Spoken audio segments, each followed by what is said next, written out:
It's been 2 years since the attack that shook Israel and ignited the war still reshaping the region.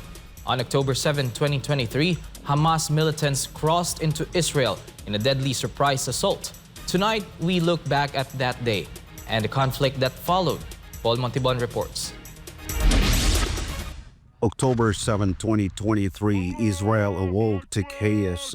Hamas launched rockets and stormed across the Gaza border. Civilians were attacked in their homes, on streets, and at the music festival. By the end of the day, more than 1,000 Israelis were dead, hundreds were wounded, and 247 hostages, including children and foreign nationals, had been taken into Gaza. Border gates at areas were blown open. Militants fired at soldiers and tanks. Paragliders crossed into Israeli territory as smoke filled the sky. In various towns, gunmen fired at cars, leaving streets littered with bodies and burning vehicles. Hamas called the attack a necessary step against occupation, blockades, and repeated Israeli military actions. Israelis' response came fast and hard. Airstrikes pounded Gaza. Ground forces pushed across the border. Neighborhoods were reduced to rubble.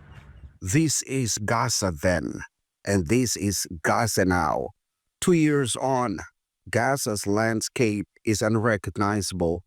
Humanitarian agencies say 3/4 of buildings have been damaged or destroyed. Over 1 million people are displaced, facing critical shortages of food, water, and medicine.